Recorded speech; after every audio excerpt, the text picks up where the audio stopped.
Hello, everyone. I'm just going to wait a couple minutes to get started. I see I have a couple people watching. Let's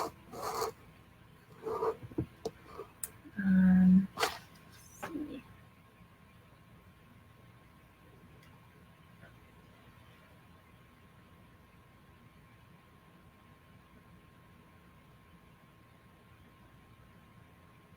So if you're logging on, feel free to type in any questions that you have.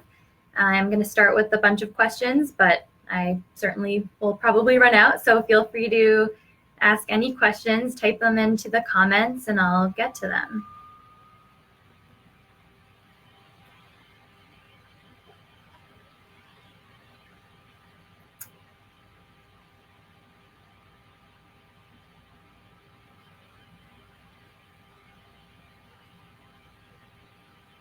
So I'll wait another minute till we officially start at 12. Of course, I'm excited to do this. Thank you for having me, Leah.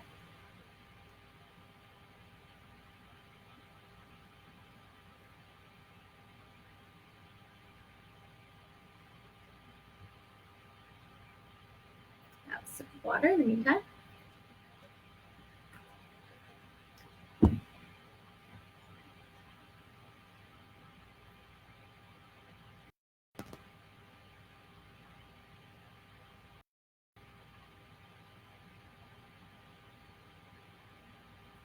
Okay, well, it is officially 12 o'clock noon, so I'm going to go ahead and get started because I know people will be able to see this afterwards.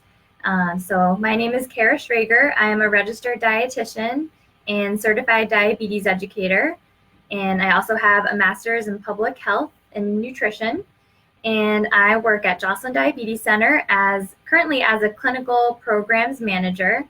And what I'll do is I'll go ahead and just tell you my social channels, and then I'll get started on a little background of how I got started and talk a little bit about what I have done at Joslin in the past and what other dietitians currently do here and what I am doing now. So first, my social media channels, I have an Instagram called I Care About Food, and it's basically just one line, I care about food. And I like to post different nutrition tips, starting to make it a little bit more diabetes focused. So feel free to follow me on that. And I also have a Twitter. It's Cara, C-A-R-A _RD. So I'll type these into the comments.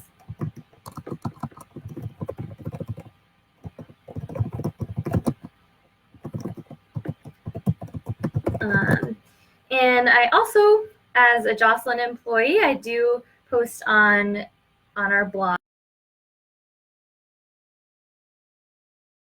Oops.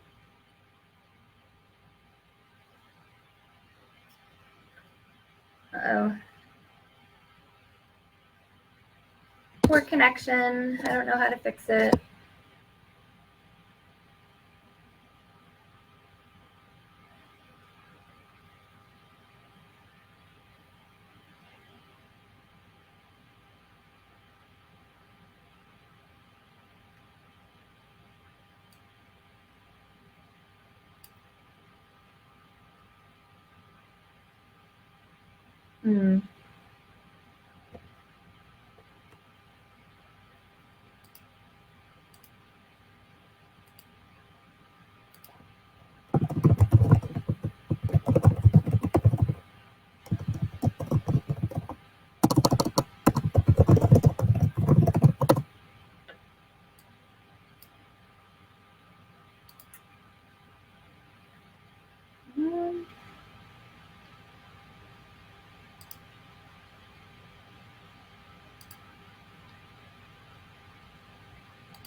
Oh, am I still live? Oh, okay. Whoops. Thank you for telling me.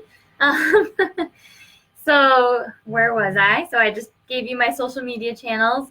So anyway, let me get started and tell you a little bit about how I got started. So I luckily knew that I was going to be majoring in nutrition when I went to college freshman year. I didn't know exactly that that was the major that I wanted. I thought I wanted to major in something where, in a field where I was going to be helping other people, for example, maybe psychology or something else like that. And I actually had a personal experience where I had a friend that was having trouble with food and body image, and I sort of went in wanting to work with and help people like that. So I was probably going to pursue psychology, but then took a nutrition class early on, freshman year, and was totally obsessed with the science of it. I thought it was the coolest major. And then from that point on, I ended up majoring in nutrition and went through all of the classes, the DPD, and had a great time. I went to University of Wisconsin-Madison, which had, I didn't even really know that it had such a strong nutrition program, and luckily I ended up there. And we had a really, really awesome professors who were really involved with research and a great little community of dietitians. And it was great because we could, it was such a big school, but within that major, I had a lot of close friends and we pretty much had all of the same classes together. So it was nice to have a small community within such a big school. And during my, junior or senior year, that was when we started thinking about internships. And I guess I didn't really know how competitive they would be. And, from that point, I was like, well, I need to stand out. I need to do other things. So I started volunteering at a food pantry. I started teaching classes at a local elementary school. So I started to kind of think about what type of nutrition I wanted to practice. So fast forward, after college, I actually worked in at McLean Hospital, which has an eating disorder center, and I worked as a nutrition assistant for about 6 months. And that was a really great experience. I worked alongside the dietitian there, so I really got to see what she did and what that type of field would be. I helped with meal planning and cooking activities. And then I left to actually start my dietetic internship, which I did at the Memphis VA Medical Center. And it was actually the first class, the inaugural class that they had, and that was in February 2011. And it was a really great internship. You couldn't tell that it was their first group because it was so organized, and we had really awesome preceptors who I still keep in touch with to this day. And it really gave a great picture of the different tracks of being a dietitian. So a couple of the preceptors that we had actually had their CDE, and I thought I didn't really know what a CDE was. So they also worked in the outpatient field, or they were outpatient dietitians. So my first rotation was doing outpatient, and one of my first patients had diabetes. And I just remember, I'll never forget this patient because he had been newly diagnosed, and I just really got excited about teaching him about nutrition for diabetes and counseling him. And I could really see, I was able to follow up with him and see that he improved his blood sugars and really took advice and made changes, and his health really improved because of that. So that kind of sparked my interest in not only outpatient nutrition, but working with people with diabetes. So that was a great first rotation into my internship. I, of course, went through all of the other rotations, but I always kind of had the feeling that I really liked outpatient. So then after we were able to select a couple specialties, so I selected outpatient, and that's the one I ended on. And I thought, okay, this is it. I'm definitely going to go into outpatient nutrition.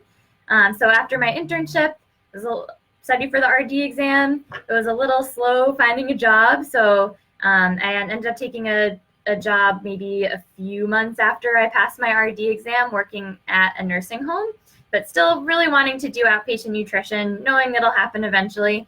And then I ended up getting a job at a VA medical center. And there I was an outpatient dietitian for about 4.5 years. I worked, I was seeing patients, counseling patients. A lot of my patients had diabetes. So I started to think, well, maybe I should start logging my hours towards becoming a certified diabetes educator. So that was always in the back of my mind. But throughout, I led our Healthy Teaching Kitchen initiative at that VA. So we had cooking classes. I was part of the Health Promotion Disease Prevention Committee, so getting involved in that, and of course National Nutrition Month, and I really enjoyed doing that kind of outpatient preventative medicine aspect. And while at the same time still really enjoying counseling my patients, my veterans, who, like I said, a lot had diabetes. But I was just thinking, I feel really confident on the nutrition end, but I really do want to learn more about the disease, learn more about type 1 diabetes, which I didn't have much experience with.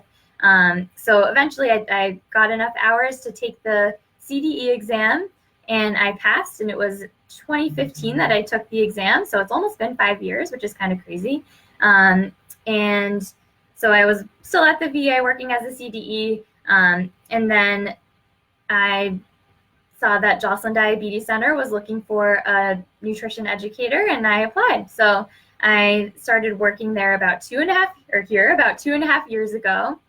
And it's really funny because I actually shadowed a dietitian here when, I think right after my internship, when I came home, I reached out, shadowed a dietitian. I was like, oh, one day I'll work here. That'll be great. And I ended up being in the same exact office as that dietitian was, which was really cool, full circle moment.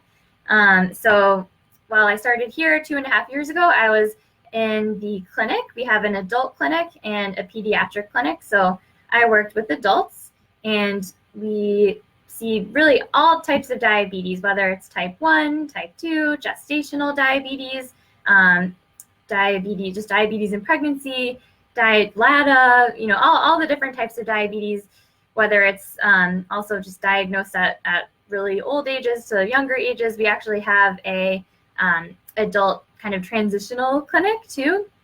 So young adult clinic. So really affecting all different stages of life in diabetes. So it was cool being exposed to so many different things, especially all of the diabetes technology. So within my first month here, I learned a ton. It was a lot of information to take in, but I'm still learning every single day. So while I was an outpatient dietitian, kind of seeing really all of the above, I started honing in on a couple of different niches within the diabetes bubble. So I worked as the pregnancy dietitian. I covered the pregnancy clinic, and in that a couple of days a week, I would see either gestational diabetes patients, and again, type 1 or type 2 diabetes in pregnancy. So I really got to kind of have that be my specialty, and I focused in a lot on that. And I actually authored a chapter in a textbook about diabetes in pregnancy and just the nutrition for diabetes in pregnancy. So that was a really cool experience. And I learned even more kind of when I was researching that. And then my other niche was working as in our weight management group. So that we have a 12-week-long weight management group. So I was on that team as the dietitian for that team.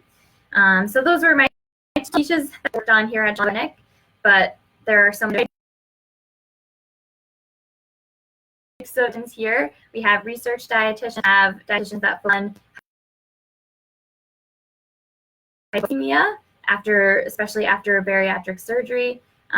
We have dietitians that specialize in cardiometabolic health, so lipids, and we of course have dietitians that work in the pediatric section as well. And so that's pretty much what I did for 2 straight years here. And I also had the opportunity to speak at a bunch of dietetics conferences. So recently at the Massachusetts Academy of Nutrition and Dietetics conference, I spoke with a colleague who specializes in eating disorders. That's another dietitian that we have here. We spoke on diabetes technology and how it relates to nutrition. So that was really cool. But the biggest takeaway of working here as a dietitian is that, nutrition is certainly a big part of diabetes care and managing blood glucose and everything like that. But there's so many other things that we do. And it really has opened my eyes and expanded my scope of practice. So I just saw that there's a question. So what would you say are the biggest myths about type 1 and type 2 that you hear that you bust most often? So myths, I guess, about both would be, or diabetes regardless, is that, eating too much sugar could cause it. I think that's one of the biggest myths. And, especially with pregnancy patients, they feel very guilty that they did something wrong with gestational diabetes. Like, oh, I was eating a lot of desserts this pregnancy, or, maybe they were eating a lot of carbs or something like that, which doesn't necessarily cause gestational diabetes. So I think that's a big misconception, is that just carbohydrates in general or eating a lot of sugar will cause diabetes. Trying to think of other myths for type 1. Other I guess presumptions are that people with type 1 only get diagnosed when they're younger or when they're children, because it used to be referred to as juvenile diabetes.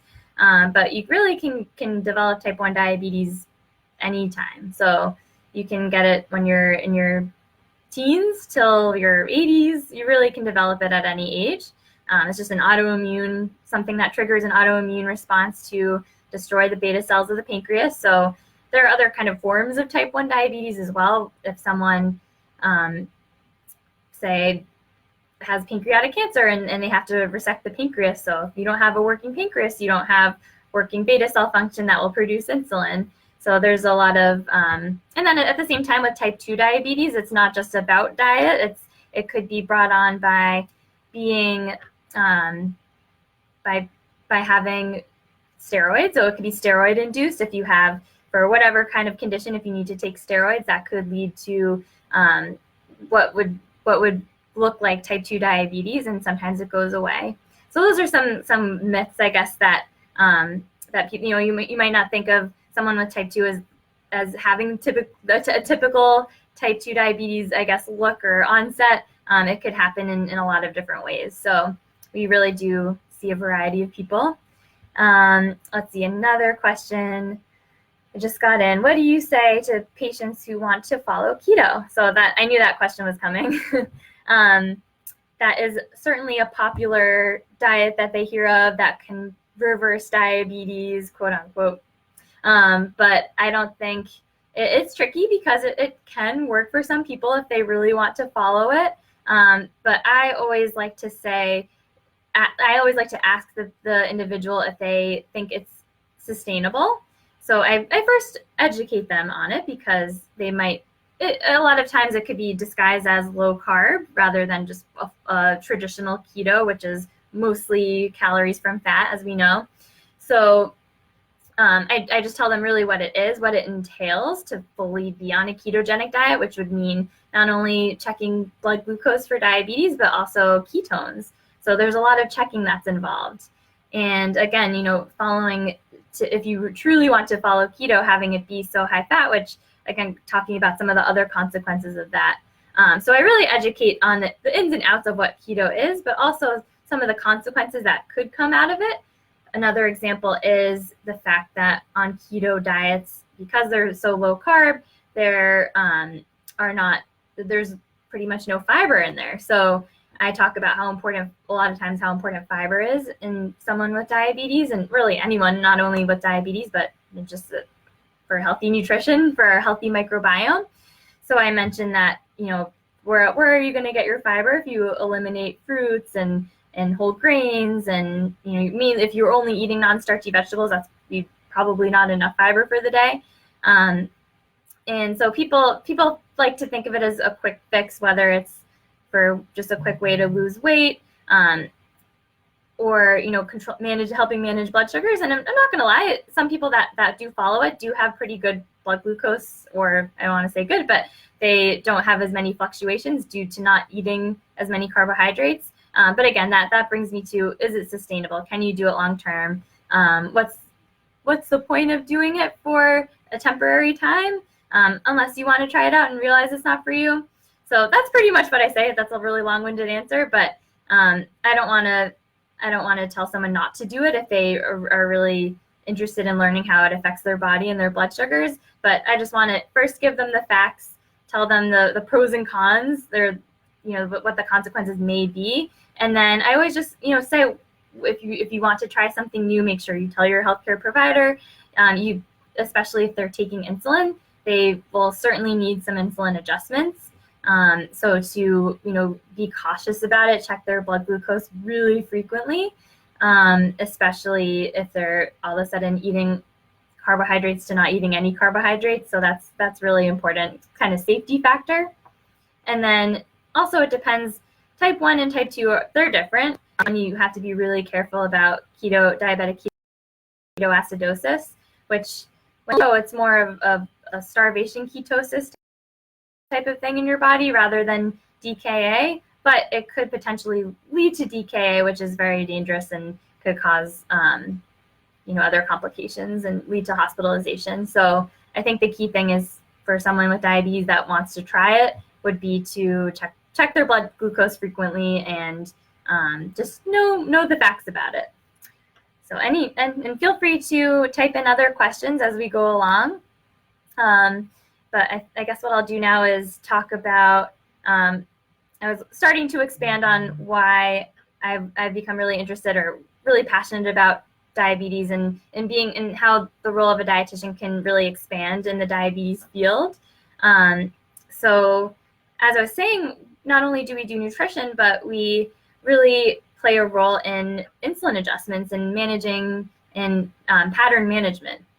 So pattern management basically is looking at someone, whether it's a continuous glucose monitor that they're wearing or if they have a good record of blood glucose, and looking for patterns. So are they going low every morning, or are their blood glucoses rising every morning? So it's trying to find a consistent pattern and starting there, and then seeing if there is a way to address some behavior concerns that can help with keeping the pattern, eliminating some of the excursions.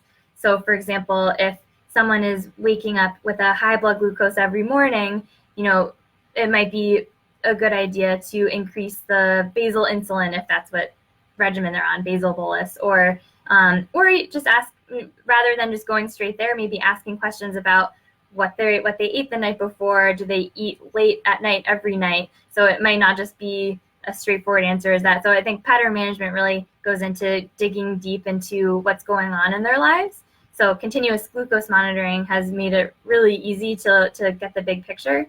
But that's another really big role that dietitians can play in this field, is being the investigator and figuring out what else is going on behind their blood glucose readings. So insulin adjustments are a lot of what we do. We answer phone calls that come into the clinic. So it could just be, I forget what medication I'm supposed to be taking at this time, or how do I take this medication, or my blood glucose is high, what do I do? My blood glucose has been low every morning, what do I do? So it's troubleshooting some of those questions. And a lot of times we don't have the answer to them because we're not trained in maybe that specific thing, but we certainly feel confident and comfortable enough to say, you know what, I'm going to get that answer, I'll give you a call back. So it's a great learning opportunity, because if we don't know the answer right then, we'll figure it out and we'll find it. So whether it's going to one of the endocrinologists or nurse practitioners or other educators, fellow nurses who maybe have more experience in some of these questions. So it's a really great opportunity to learn, because there's always something different. Even though you might have the same category of questions, there's always something new to learn. So that has been a really big learning opportunity working as a dietitian in a diabetes clinic. So let's see, I have another question. Let us know about publications available to us from Joslin. So I did post earlier in the comments our clinical guidelines. Those are available to the public. And we have, for nutrition specifically, we're actually creating new just general nutrition guidelines, not too general, but not specific to weight loss or weight management, because we get a lot of the questions about keto and some of these other really low carb diets. But the guidelines that we currently have that are nutrition related that I posted are for more for weight management. And I also posted our blog, which we contribute to. There aren't really publications that we sell anymore. We used to in the past, but there are certainly publications that endocrinologists and other providers at Joslin have written in and participated in. There's like the desktop reference guide, so I can post a link to that, which I think the last edition came out a few years ago. So I know you can find a lot of those on Amazon. But any other questions so far before I continue, feel free to type them in. Let's see, I'm going to go through some other things other pre-questions that I had answered. Let's see, so I guess I can start talking about currently what I do now. So I'm still at Joslin, but I moved to our, I guess was referred to as our innovations department. So what I do is I help to manage some clinical education programs that we offer. So there are two parts of where I work. One is working with domestic, but also international projects. So for example, we're helping a hospital in China create a more specific diabetes program. So providing protocols and guidance and helping with an intervention that they're participating in and getting that set up. So and a lot of it is educating providers who might not know a lot about diabetes. So I currently put together different modules on diabetes education. So what does it mean to be a diabetes educator, to nutrition for diabetes and exercise, some behavioral health stuff.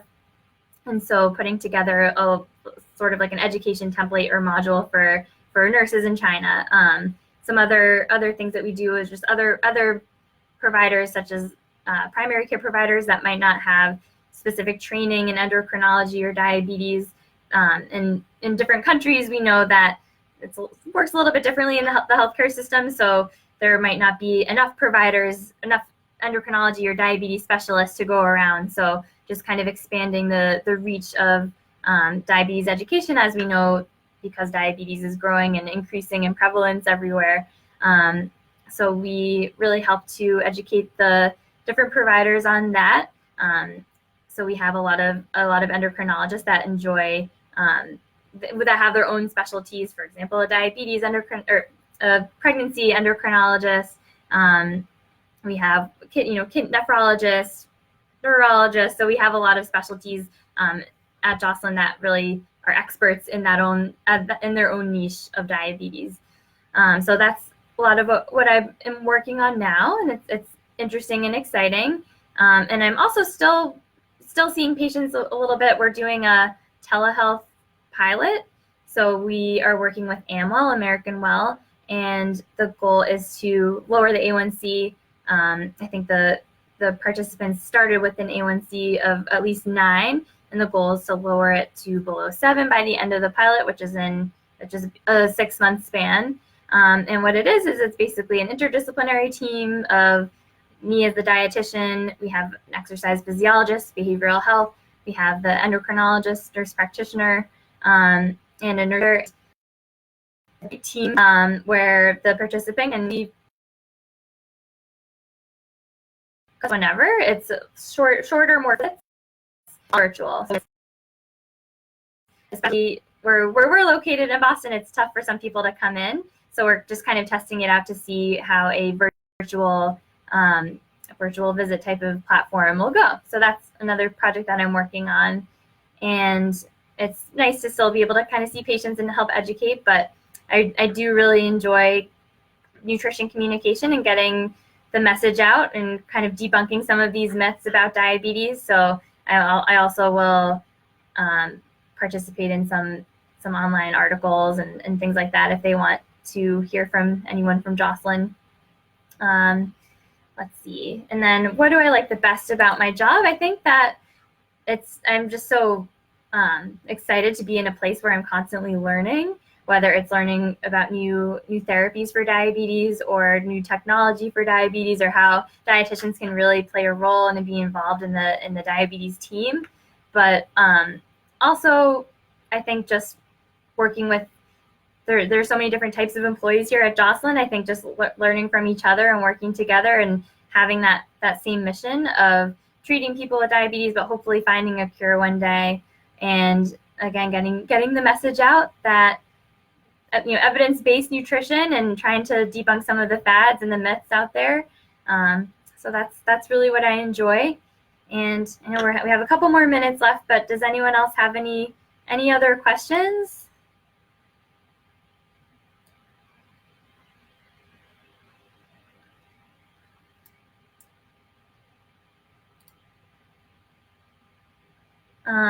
But if you do and you are maybe watching this later and you wanted to ask me a question, I'll give you my nutrition Gmail address. It's caraschragernutrition@gmail.com. I'll type it in the comments.